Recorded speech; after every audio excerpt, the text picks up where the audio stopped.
नमस्कार दोस्तों, मैं Ashish Shukla RB the vision channel पर आप सभी प्यारे साथियों का बहुत बहुत स्वागत करते हैं। मित्रों, आइए आज हम लोग एक धुआंधार अभ्यास श्रृंखला के साथ आपके साथ आए हैं।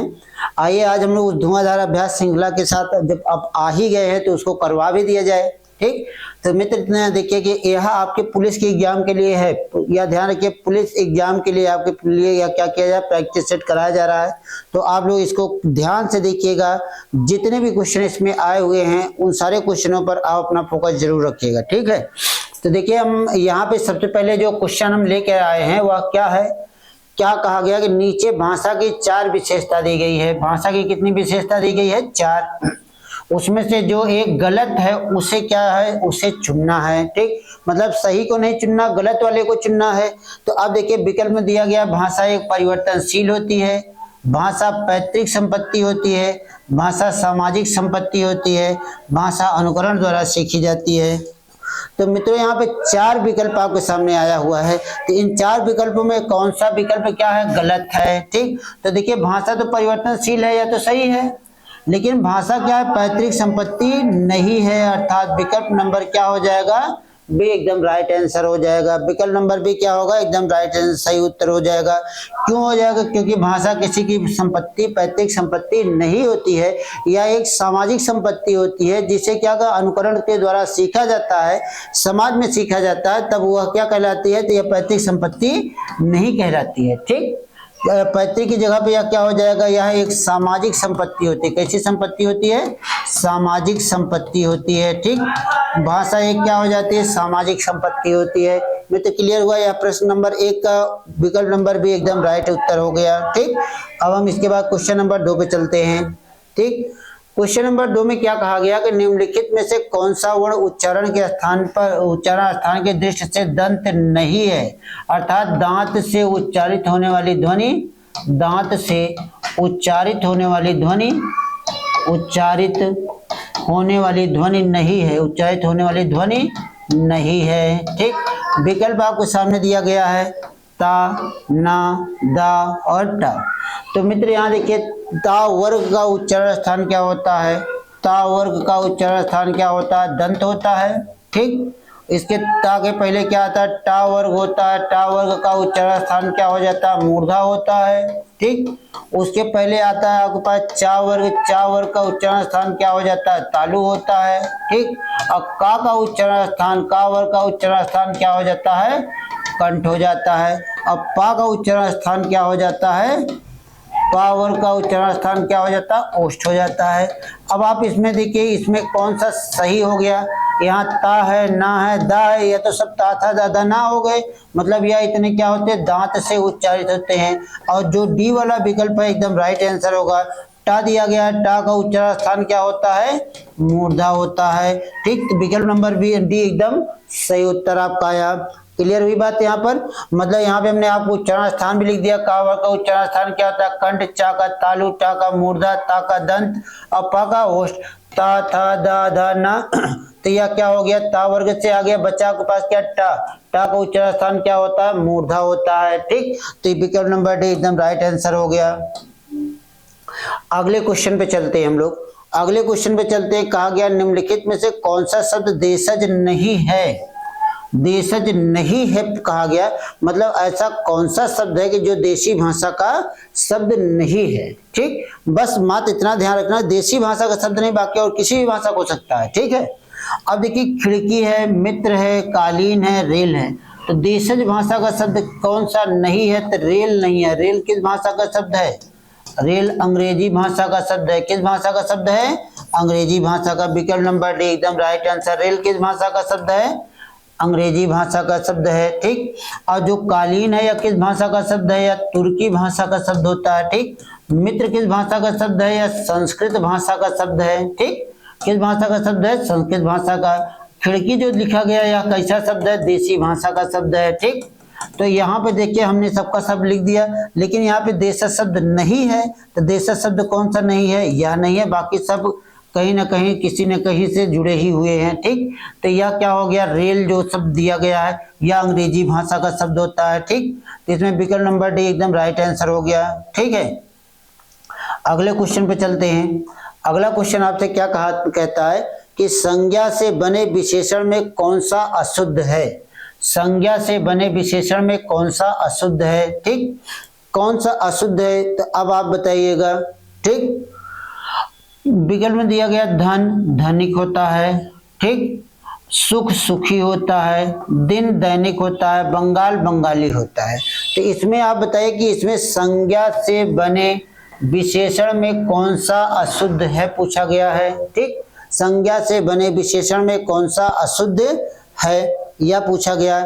तो क्या धन धनिक है, सुख सुखी है, दिन दैनिक है कि बंगाल बंगाली है। ठीक, अब देखिए कि जो संज्ञा से बने होते हैं तो संज्ञा बंगाल भी क्या है, एक देश का नाम है, तो यह संज्ञा है। दिन भी संज्ञा है, सुख भी भाववाचक संज्ञा, धन भी क्या है, द्रव्य पदार्थवाचक संज्ञा, सब संज्ञा से ही बने होते हैं। लेकिन धन जो लिखा गया धनिक लिखा गया है। ठीक, तो धन का धनिक नहीं होता, धन का क्या हो जाता है, धनवान कहा जाता है। क्या कहा जाता है, धनवान कहा जाता है। ठीक, तो इसके यहाँ क्या हो जाएगा, यही अशुद्ध हो जाता है। बाकी सुख सुखी सही है, दिन दैनिक सही है, बंगाल बंगाली सही है, लेकिन धन धनिक नहीं होता, धन धनवान होता है। तो विकल्प नंबर एकदम राइट आंसर हो जाएगा। ठीक, विकल्प नंबर एकदम राइट आंसर हो जाएगा। तो विकल्प नंबर ए को आप एकदम लॉक कर दीजिएगा। ठीक, अब अगला क्वेश्चन देखते हैं। अगला क्वेश्चन आपको क्वेश्चन नंबर 5 आया है। पांचवा क्या कह रहा है कि निम्नलिखित में से पुल्लिंग शब्द का चयन कीजिए। ठीक, निम्नलिखित में से पुल्लिंग शब्द का चयन कीजिए। तो पुल्लिंग शब्द में दिया गया कि इसमें से जो 4 विकल्प दिया गया है, 4 विकल्पों में पुल्लिंग कौन सा है, जैसे सूची पत्र, किताब, गंगा और संसद। अब मित्र यह ध्यान रखिएगा, जब भी आपको लिंग की पहचान करनी होगी, ठीक, तो लिंग के शब्दों को आप किससे जोड़ देंगे, क्रिया से जोड़ देंगे। किससे जोड़ेंगे, क्रिया से जोड़ेंगे। सूची पत्र है, सूची पत्र होता है कि होती है, तो सूची पत्र पत्र होता ही है। ठीक, किताब होती है। ठीक, गंगा बहती है, संसद होती है। ठीक, तो अब देखिए कि होती है होता है लगा दिए, तो सूची पत्र होता है, ठीक, किताब होती है, ठीक, संसद होती है, ठीक, और गंगा होती है। ठीक, यहाँ होता होती लगा दिए, जैसे ही होता होती लगाए वैसे क्या कहलाया, वैसे तुरंत क्या बन गया, यहाँ पर क्या बन गया, यहाँ से पहचान हो गई कि कौन सा पुल्लिंग है कौन सा स्त्रीलिंग में है। ठीक, तो अब यहाँ पुल्लिंग में कौन सा चला गया, ए, सूची पत्र। सूची पत्र क्या हो, कैसा शब्द होता है, तो सूची पत्र कैसा शब्द होता है, पुल्लिंग शब्द होता है। ठीक, कैसा शब्द होता है, पुल्लिंग शब्द होता है। बात क्लियर हो गई, सूची पत्र कैसा शब्द होता है, पुल्लिंग शब्द होता है। ठीक है, अब आगे बढ़ते हैं हम लोग। लिखा गया कि कर्म कारक के लिए प्रयुक्त होने वाला शब्द का चयन कीजिए। कर्म कारक के लिए प्रयुक्त होने वाले शब्द का चयन कीजिए। अब कर्म कारक मतलब कर्ता, कर्म, करण, संप्रदान, अपादान, संबंध, संबोधन और अधिकरण की बात होती है। तो इसमें से कौन सा कर्म कारक का चिन्ह कौन सा है, ने है, के लिए है, इससे है कि को है। तो मित्र यह ध्यान रखिए, जब कर्म कारक की हम बात करते हैं तो वहां कर्म कारक का चिन्ह क्या हो जाता है, को हो जाता है। एक दृष्टि यहाँ डालते, जैसे कर्म कर्ता आता, कर्ता के लिए किस चिन्ह का प्रयोग किया जाता है, ने। अगर आपसे कहा जाए कर्म, कर्म के लिए किस चिन्ह का प्रयोग किया जाता है, को। फिर अगर आपसे करण कहा जाता है, करण के लिए क्या हो जाता है, से। लेकिन यह से क्या हो जाता है, द्वारा या साधन के लिए होता है। ठीक, उसके बाद फिर क्या हो जाता है, एक संप्रदान होता है। संप्रदान मतलब क्या होता है, को के लिए चिन्ह का प्रयोग किया जाता है। ठीक, उसके बाद फिर एक आता है अपादान। क्या आता है, अपादान। अपादान मतलब क्या होता है, से, लेकिन यह से क्या करेगा, अलग दर्शाएगा। ठीक, उसके बाद फिर एक आता है संबंध। संबंध आता है। ठीक, संबंध मतलब क्या होता है, का के की हो की बात हो जाती है। उसके बाद फिर एक आ जाता है अधिकरण। ठीक, क्या आता है, अधिकरण आता है। अधिकरण मतलब क्या हो जाता है, में और पर की बात करता है। फिर उसके बाद एक आता है संबोधन। तो संबोधन किसकी बात करता है, हे, हो, अरे की बात करता है। ठीक, अब यह इतना जो बात होती है तो इसमें आप देखिए कि कर्म कारक का चिन्ह पूछा गया। कर्म कारक का चिन्ह क्या है, को। तो विकल्प कौन सा सही हो जाएगा, डी। तो क्या लिखा जाएगा, को। बात क्लियर हुई, स्पष्ट रूप से आपके सामने रखा जा रहा है, देखते रहिएगा आप लोग। अब इसके बाद फिर अगला क्वेश्चन देखते हैं। कहा गया यह काम मैं आप कर लूंगा। ठीक, आप कर लूंगा मतलब अपने आप कर लूंगा। पंक्तियों में आप है, जैसे यह जो पंक्ति कहा गया, यह काम मैं आप कर लूंगा, यह पंक्ति में आप जो शब्द होता है वह क्या है? संबंधवाचक है, निजवाचक है, निश्चयवाचक है, पुरुषवाचक है। ठीक, तो मित्र यह ध्यान रखिएगा, आप जो शब्द कहा गया मैं यह काम आप ही कर लूंगा, इस वाक्य में क्या करता? कर्ता क्या कर रहा? अपने निजता का बोध करवा रहा होता। किसका? निजता का बोध करा रहा होता है। ठीक, बोध करा रहा होता है। इसलिए निजता का जब बोध कराएगा तो कौन सा कारक हो जाएगा? निजवाचक सर्वनाम हो जाएगा। कौन सा सर्वनाम हो जाएगा? निजवाचक सर्वनाम हो जाएगा। ठीक, तो वहां पे कौन सा सर्वनाम हो जाएगा? निजवाचक सर्वनाम हो जाएगा। बात क्लियर है? तो यह विकल्प नंबर डी एकदम राइट आंसर हो गया। ठीक है, इसके बाद पे अगला चलते हैं। अगले में क्या कहा जाता है? रचना की दृष्टि से क्रिया के कितने भेद होते हैं? ठीक, रचना की दृष्टि से क्रिया के कितने भेद होते हैं? 3 भेद होते हैं, 2 भेद होते हैं, 4 भेद होते हैं कि 5 भेद होते हैं? ठीक, रचना की दृष्टि से पूछा गया, रचना की दृष्टि से क्रिया के कितने भेद होते हैं? 2 होते हैं। 2 कौन कौन से आते हैं मित्र? एक क्या हो जाती है? अकर्मक क्रिया होती है। क्या होती है? अकर्मक क्रिया होती है। दूसरी क्या हो जाती है? सकर्मक क्रिया हो जाती है। ठीक, दूसरी कौन सी क्रिया हो जाती है? सकर्मक क्रिया हो जाती है। तो रचना या कर्म यही कहा जाता है, कर्म भी कह दिया जाए। कर्म के आधार पर क्रिया के कितने भेद होते हैं? तो यही 2 बताना है। रचना के आधार पर क्रिया के कितने भेद होते हैं? 2 बताना है। और अगर मान लो यहाँ आपसे पूछा जाता क्रिया के कितने भेद होते हैं? क्रिया के कितने भेद होते हैं? तो क्रिया के कितने भेद होते हैं तो यह भी आपको क्या बताना है? 2। कौन कौन? अकर्मक और सकर्मक। ठीक, कौन कौन से होते हैं? अकर्मक और सकर्मक हो जाता है। ठीक है, अगला क्वेश्चन देखते हैं। लिखा गया निम्न में से वह वाक्य छाटिए जिसमें क्रिया विशेषण का प्रयोग किया गया है। यहाँ कैसे कैसे लोग एकत्र हुए हैं? यह काली गाय घास चर रही है, मुझसे खट्टा फल नहीं खाया जाता, तुम जी जान लगाकर पढ़ो। ठीक, मतलब इसमें कहाँ पे क्या कहा गया है कि क्रिया विशेषण का प्रयोग किया गया। क्रिया विशेषण मतलब क्रिया विशेषण अव्यय का प्रयोग किया गया है। तुम यहाँ कैसे कैसे लोग एकत्र हुए हैं? ठीक, काली गाय घास चर रही है। ठीक, मुझसे खट्टा फल खाया नहीं जाता है, तुम जी जान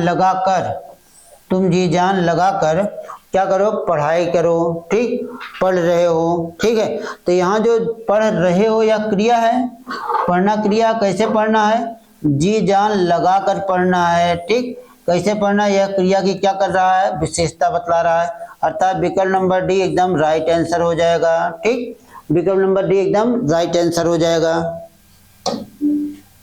अगला क्वेश्चन देखते हैं, कौन सा शब्द अव्यय है? ठीक, कौन सा शब्द अव्यय है?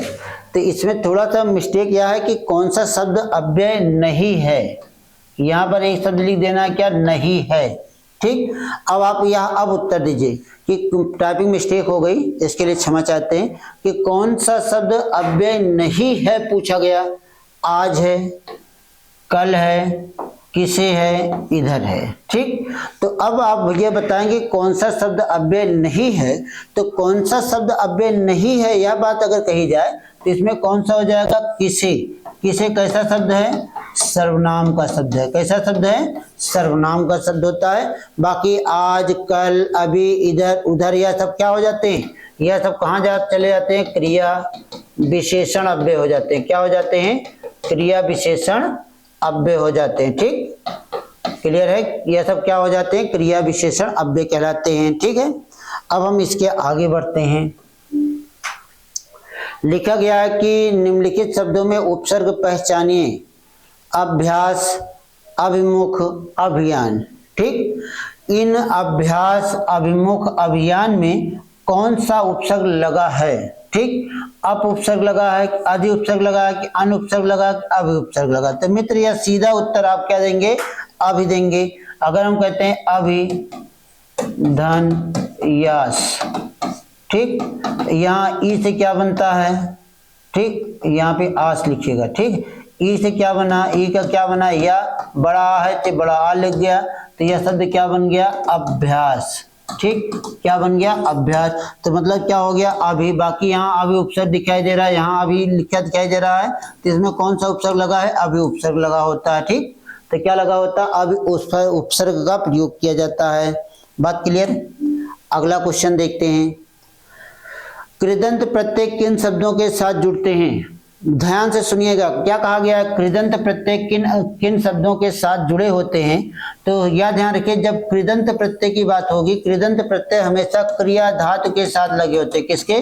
क्रिया धातु के साथ, क्रिया धातु के साथ लगे होते हैं मित्र।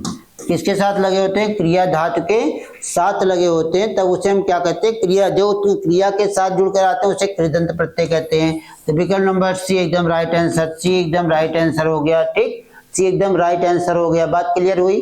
तो यहाँ क्यों क्रिया के साथ कौन आएगा? कृदंत प्रत्यय का प्रयोग है। बाकी संज्ञा सर्वनाम के साथ क्या करेगा? तद्धित प्रत्यय की बात करेगा। ठीक, और अव्यय तो खुद ही अपने आप में महान होता है, इसका कोई मतलब ही नहीं है। ठीक,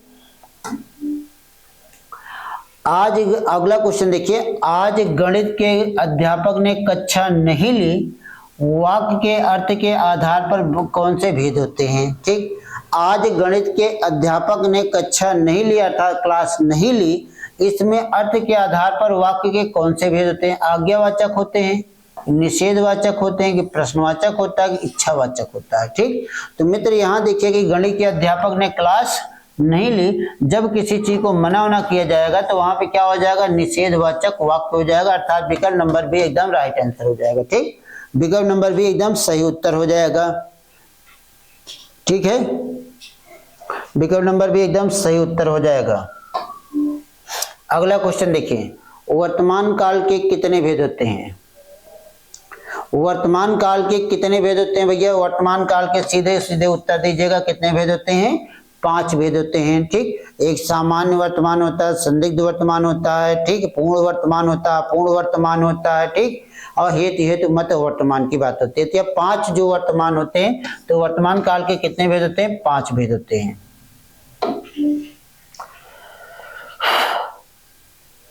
लिखा गया कि निम्नलिखित में से कौन अल्प विराम शब्द है? अल्प विराम मतलब कुछ क्षण के लिए विराम जो दिया जाएगा उसे हम क्या कहेंगे? अल्प विराम कहेंगे। इसमें बिंदी रखा गया, इसमें या कामा लगाया गया, यहाँ पे कामा, यहाँ पूर्ण विराम है। ठीक, तो यह वाला जो सीधा होता है वह क्या हो जाता है? वह पूर्ण विराम होता है। ठीक, क्या हो जाता है? पूर्ण विराम होता है। ठीक, और यह विस्तारक होता है, यह क्या हो जाता है? विस्तारक होता है। ठीक, विस्तारक मतलब जैसे कहा जाए डॉक्टर, इसे लगा जाए विस्तारक के रूप में आता है। लेकिन यह जो दो हैं या ए और बी में से कोई भी अगर आपने एक सही लगाया है तो उसको आप एकदम सही मानिए। यही दोनों चिन्ह क्या कहलाते हैं? अल्प विराम कहलाते हैं। क्या कहलाते हैं? यही दोनों चिन्ह क्या कहलाते हैं? अल्प विराम कहलाते हैं। ठीक, क्लियर है? अगला क्वेश्चन देखते हैं। अब यहाँ पे अगला 16वां क्वेश्चन क्या होता है? कहा गया कि सदैव, सदैव शब्द में कौन सी संधि है? तो अब मित्र यहाँ देखिएगा, सदैव की हम बात करते हैं तो विकल्प में आपके यहाँ यण है, व्यंजन है, वृद्धि है, गुण है। तो आप देखिए सदैव में अगर हम देखते हैं, कहा जाता है सदा धन एव। सदा से क्या मिलता है आपको? आ का मेल किससे कराते हैं? ए से। दोनों मिलके क्या बन जाते हैं? अय। तो शब्द क्या बन जाता है? सदैव। ठीक, और यह जब द्वि मात्रा कहीं दिखाई देती है तो हमेशा क्या हो जाएगी? वृद्धि संधि। तो सदैव में कौन सी संधि हो जाएगी भैया? वृद्धि संधि हो जाएगी। ठीक, अब अगला कहा गया कि निम्नलिखित में से तत्पुरुष समास का उदाहरण नहीं है। पूछा गया नहीं है, तो यह ध्यान रखिएगा। राजकुमार, राजकुमार मतलब क्या हो गया? राजा का कुमार। ठीक, राजा का कुमार की हम बात कर दिए। यज्ञ वेदी, यज्ञ वेद की जानकारी रखने वाला, यज्ञ के लिए हो जाएगा। क्या हो जाएगा? यज्ञ के लिए वेद की बात कर देते हैं। ठीक, अब आजन्म की बात कहा गया तो जीवन, जन्म तक या जन्म तक हो जाता है, जन्म तक हो जाता है। ठीक, ग्रामवासी मतलब गांव में रहने वाला। ठीक, क्लियर है। अब आप पहचान कर लीजिए कि इसमें तत्पुरुष नहीं है, तो जब कारक चिन्ह आता रहेगा तो वहां पे क्या हो जाएगा तत्पुरुष, जहां कारक चिन्ह नहीं आएगा वहां पर क्या हो जाएगा नहीं होगा। आजन्म में क्या तत्पुरुष समास का उदाहरण नहीं है। यह कैसा उदाहरण है, यह कैसा उदाहरण, अव्ययी भाव का उदाहरण है। किसका उदाहरण है, अव्ययी भाव का उदाहरण है। ठीक, किसका उदाहरण है, अव्ययी भाव समास का उदाहरण हो जाता है। ठीक, अगला क्वेश्चन देखते हैं। लिखा गया है कि फाणी नखन सौ अतड़ियन रुधिर मवाद निकारी लेपत अपने मुखन पे हर्ष प्रेत गण नारी। ठीक, फिर से आप पढ़ लीजिएगा। फाड़ी नखन सौ अतड़ियन रुधिर मवाद निकारी। ठीक, लेपत अपने मुखन पे हर्ष प्रेत गण नारी। मतलब कि क्या हो जाता है कि नख अपने नाखून से क्या अतड़ी फाड़ रहे हैं। ठीक है, रुधिर मवाद उसमें से निकल रहा है। ठीक, लेपत अपने मुखन पे, अपने मतलब कि जैसे से टूट मार रहे हैं उस मांस के टुकड़े पर, क्या हो लेपत अपने मुखन पर। ठीक, हर्ष प्रेत गण नारी। हर्ष मतलब कि खुश हो रहे हैं, हर्ष मतलब खुश हो रहे हैं, जितने भी जीव जंतु हैं सब खुश हो रहे हैं। तो इस पंक्ति में कौन सा अलंकार है? अगर आपसे पूछा जाए कि इसमें भाव नहीं है, ठीक, इसमें क्या विस्मय भी नहीं है, ठीक है, या निर्वेद भी नहीं, तो इसमें कौन सा हो जाता है? जुगुप्सा होता है। या किसका होता है? विभत्स रस हो जाता है। कौन सा रस हो जाता है? विभत्स रस का स्थायी भाव क्या होता है? जुगुप्सा। जुगुप्सा का मतलब क्या होता है? घृणा। घृणा या जुगुप्सा इसका स्थायी भाव होता है। इसमें क्या रक्त मांस की बात हो रही है, अतड़ी निकालने की बात हो रही है, लेपत अपने मुखन पे बात हो रही है। तो जब लेप अपने मुख पे रहे हैं, खून मवाद बह भी रही है, तब वहां पे कौन सा हो जाएगा? घृणास्पद बात हुई ना, तो जुगुप्सा अलंकार हो जाएगा। विस्मय, आश्चर्य, ठीक, या अद्भुत रस होता है, क्या हो जाता है? अद्भुत रस का स्थायी भाव है। ठीक, या शांत रस का स्थायी भाव है। ठीक, लेकिन भाव किसी का स्थायी भाव नहीं है। ठीक, बात क्लियर हो गई। क्वेश्चन नंबर 18 आपको क्लियर हुआ। अब आगे चलते हैं।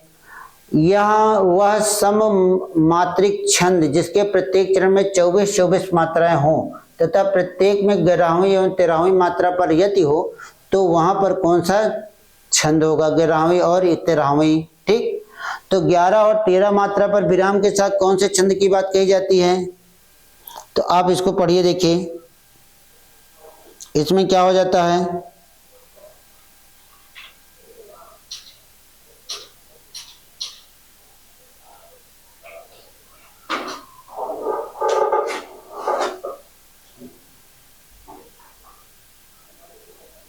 बताइए, आप फटाफट बताइए।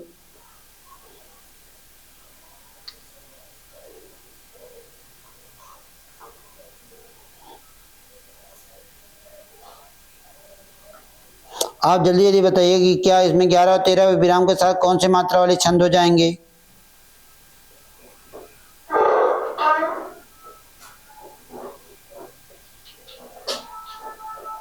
फटाफट बताइए इसमें।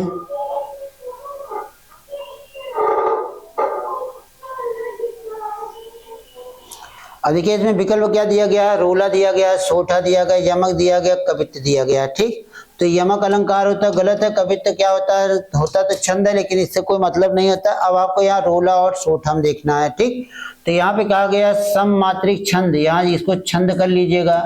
ठीक, इसे मात्रिक बना लीजिएगा। ठीक है, प्रत्येक चरण में 24 मात्रा होती है।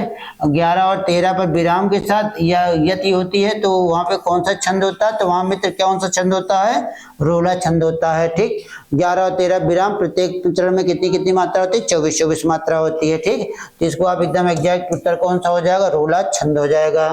ठीक, अब कहा गया कि यहाँ पे देखिए क्वेश्चन नंबर 20 में क्या कहा गया है? कहा गया कनक कनक ते सौगुनी मादकता अधिकार में कौन सा अलंकार होगा?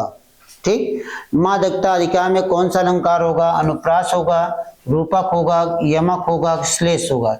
अब देखिए ये तो बहुत फेमस उदाहरण रहा। कनक कनक कनक कनक मतलब एक ही शब्द 2 बार होगा। एक शब्द क्या हुए? एक शब्द 2 बार आए। ठीक, एक शब्द कितनी बार आए? 2 बार आए। दोनों का अर्थ क्या हो रहा है? दोनों का अर्थ क्या हो रहा है? अलग अलग है। ठीक, दोनों का अर्थ क्या है? अलग अलग है। तब वहां पे कौन सा अलंकार हो जाता है? यमक अलंकार हो जाता है मित्र। इसको राइट आंसर यमक अलंकार। वर्णों की आवृत्ति नहीं होती है, उपमेय में उपमान का भेद नहीं है, चिपका हुआ नहीं है। ठीक, तो एक ही शब्द दो बार है, दोनों का अर्थ अलग अलग हुआ। कनक का अर्थ क्या लगाया गया? कनक का एक का सोना, एक का धतूरे से लगाया गया। ठीक, इसको लगभग लगभग हमारे सभी मित्र जानते होंगे, इसमें कोई शक है नहीं। अब देखिए, द्विज के अनेकार्थी शब्दों में से निम्नलिखित में से कौन सा एक शब्द नहीं है? ठीक, द्विज के अनेकार्थी शब्दों में कौन सा नहीं है? तो इसमें ब्राह्मण भी है, पंछी भी है, दांत भी है, विदेह भी है। तो द्विज का अर्थ ब्राह्मण से भी लगाया जाता है, सही, पंछी से भी लगाया जाता है, दांत से भी लगाया जाता है, विदेह से नहीं लगाया जाता मित्र, विदेह नहीं होता, इसलिए विकल्प नंबर डी एकदम राइट आंसर हो गया। ठीक, विकल्प नंबर डी एकदम सही उत्तर दिया गया। ठीक है, अब हम इसके आगे चलते हैं।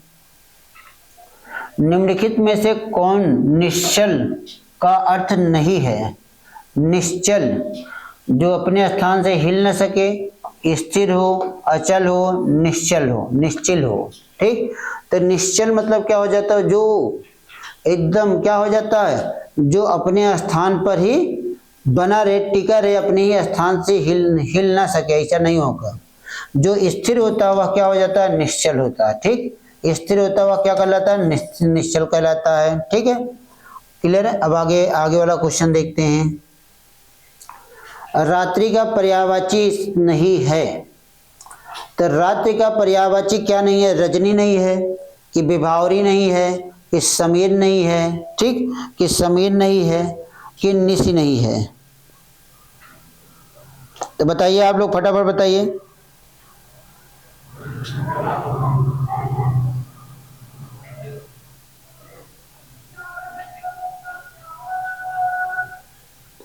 तो इसमें देखिए भैया कि अगर रजनी कहा जाए तो रजनी का भी अर्थ क्या होता है? रात होता है। विभावरी होता है। समीर का अर्थ किससे लगाया जाता है? हवा से लगाया जाता है। निश का भी अर्थ उससे लगाया जाता है, रात से लगाया जाता है। विकल्प नंबर सी एकदम राइट आंसर, क्योंकि समीर रात के पर्यायवाची शब्द नहीं है। बाकी रजनी, विभावरी, निश यह तीनों क्या है? रात के पर्यायवाची शब्द होते हैं। ठीक है, उन्मूलन का विलोम क्या होगा? ठीक, विलोम क्या होगा? उन्मूलन का विलोम क्या हो जाएगा? अवमूल्यन हो जाएगा, विश्लेषण हो जाएगा, कि रूपण हो जाएगा। ठीक, कि रूपण हो जाएगा, कि संश्लेषण हो जाएगा। क्या हो जाएगा ये बताइए फटाफट, उत्तर दीजिएगा।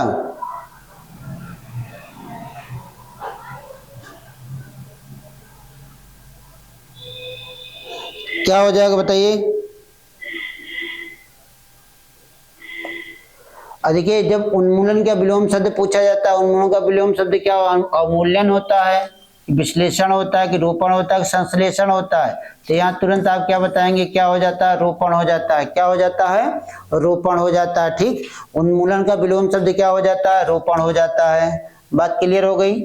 अब अगला क्वेश्चन देखते हैं।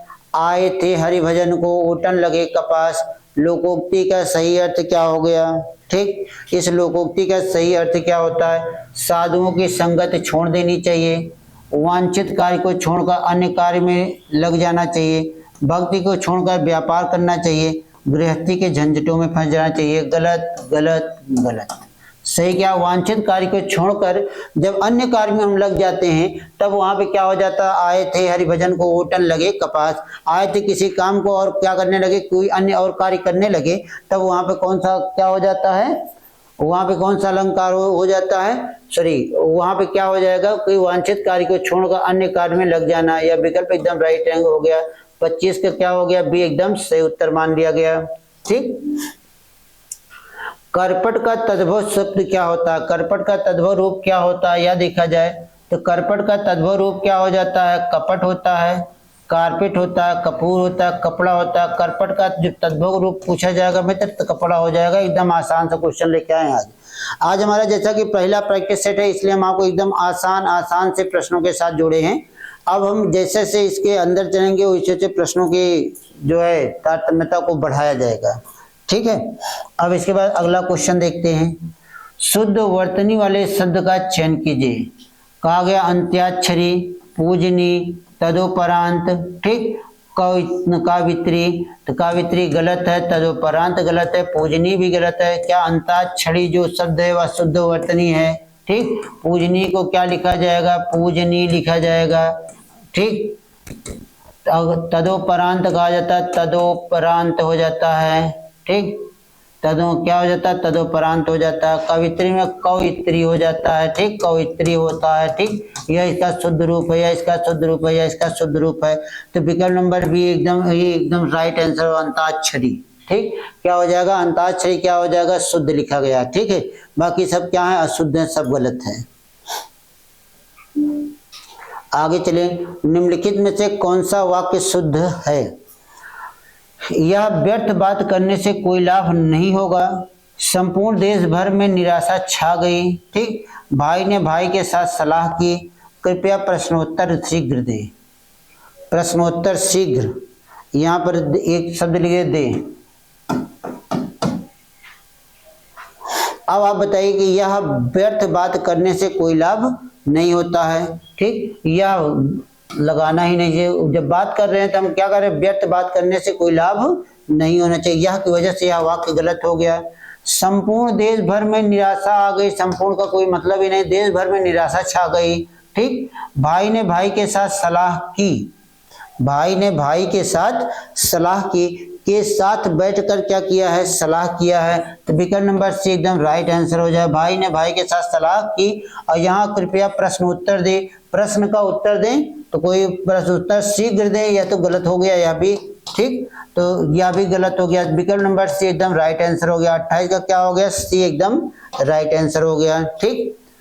अब देखिए कि इसमें लिखा गया चर्म शब्द का समभिन्नार्थक क्या होगा, ठीक। चर्म शब्द का क्या हो गया, चर्म, चरम होता है, चमड़ा होता है, चित्र होता है, अंतिम।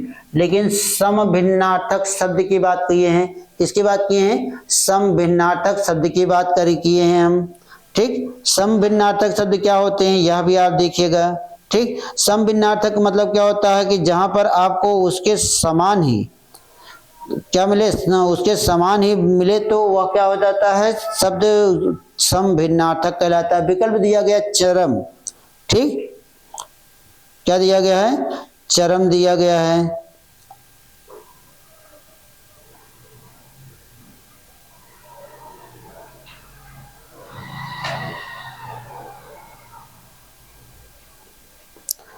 तो जैसे चर्म दिया गया, चर्म का समभिन्नार्थक मतलब चर्म का जो समभिन्नार्थक अर्थात इसी की तरह अर्थ जो देने वाला होगा, लेकिन भिन्न तरीके से बोला जाएगा। तो चरम है, चमड़ा है, चित्र है, अंतिम है, ठीक। तो आप बताएंगे तो क्या हो जाएगा, चर्म का क्या हो जाएगा, चरम हो जाएगा, ठीक। चमड़ा तो चर्म होता है, चित्र नहीं होता, अंतिम भी नहीं होता, तो क्या हो जाएगा, चरम जो शब्द होता है वह क्या हो जाएगा, चर्म का समभिन्नार्थक शब्द बन जाएगा। क्या बन जाएगा, चर्म का समभिन्नार्थक शब्द बन जाएगा, ठीक। अब अगला क्वेश्चन देखते हैं। अब अबू का सही युग्म क्या है, ठीक। किसका, अम्ब, अम्बू, अम्बू की बात करना चाहिए, यहाँ अम्ब लिखना चाहिए, यहाँ पर अम्बू लिखना चाहिए, ठीक। का सही युग्म क्या है, ठीक। अम्ब का अर्थ किससे लगाया गया, जल से लगाया गया है, माता से लगाया गया है, ठीक। किससे लगाया गया, जल से या माता से लगाया गया है, ठीक है। अब दूसरे में माता या जल से लगाया गया है, माता या धूप से लगाया गया है, ठीक। किससे लगाया गया है, माता या धूप से लगाया गया, ठीक है। अब इसमें आप बताइए कि क्या हो जाएगा, सही कौन सा होगा।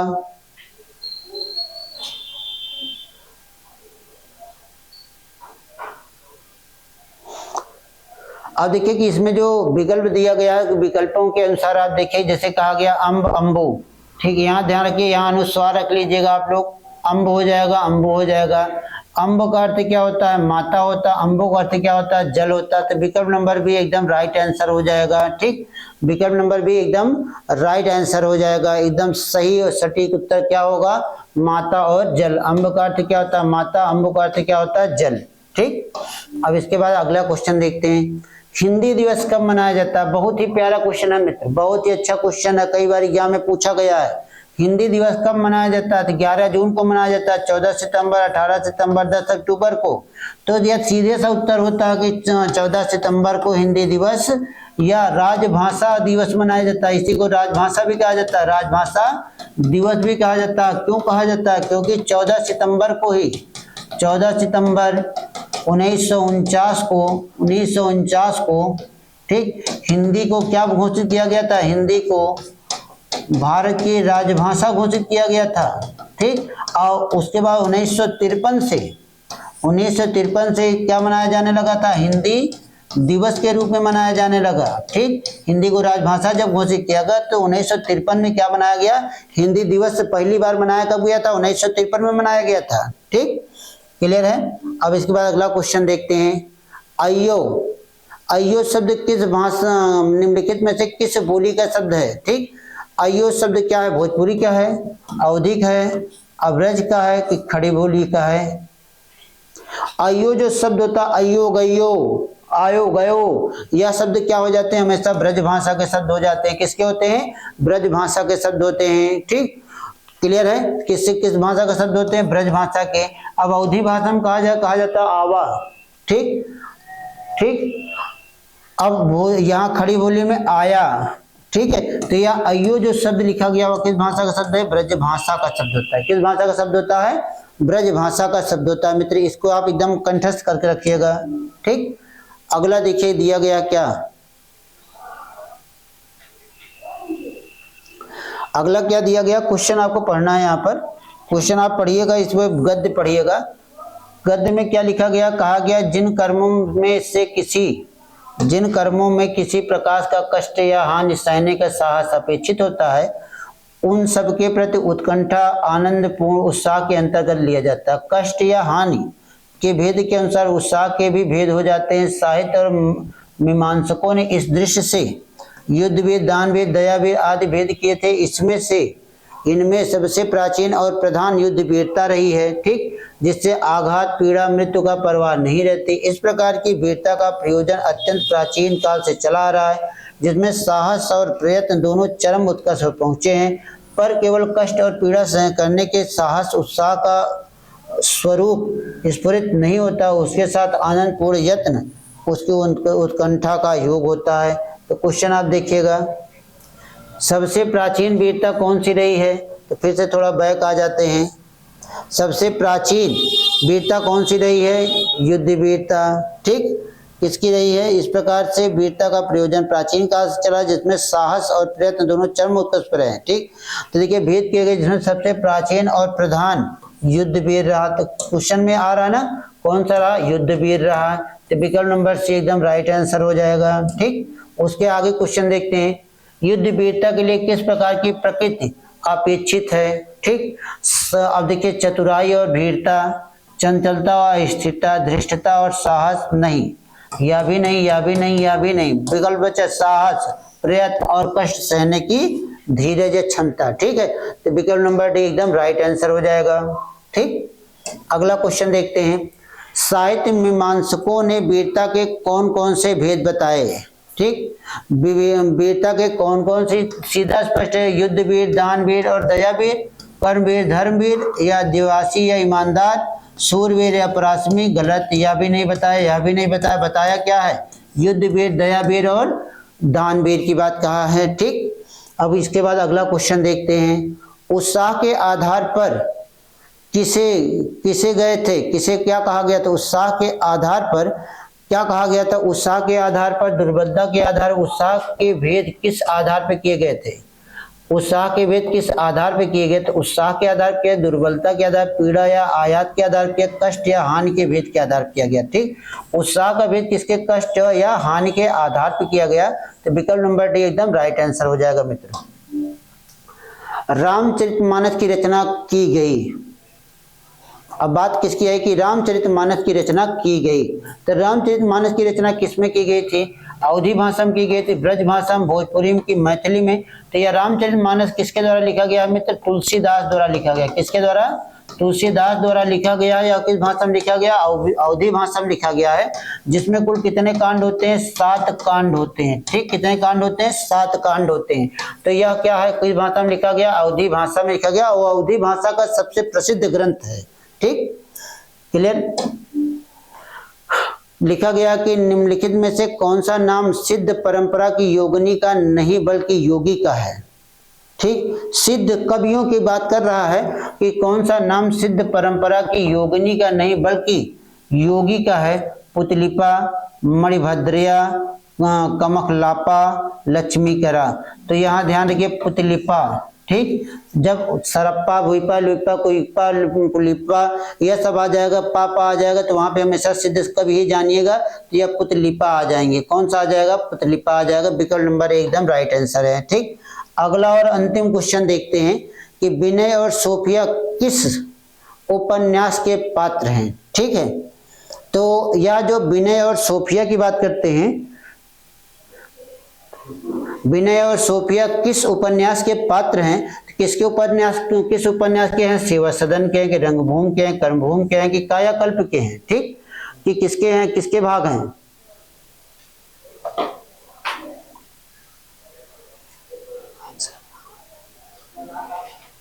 किसके भाग होते हैं?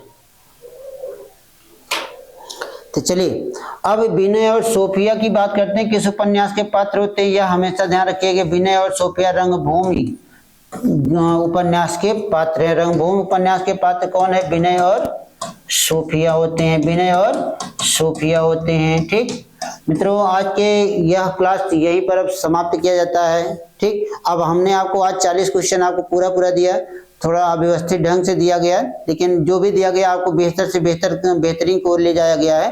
तो दोस्तों आप लोग इस क्लास को देखिएगा, जैसा जहां पर अगर आपको कोई संशय होगा तो आप जाके कमेंट बॉक्स में कमेंट जरूर करिएगा। ठीक दोस्तों, तो चलते हैं, कल फिर हम पुनः अपने इसी टाइम पे मिलते हैं। अब आपको हम लाइव भी मिलेंगे ताकि आप हमें तत्काल अपनी समस्याओं को बता भी सकें। तो चलिए दोस्तों, ठीक है, आज का प्रैक्टिस सेट यहीं पर समाप्त होता है। तब आप सभी को बहुत बहुत धन्यवाद। जय हिंद, जय भारत।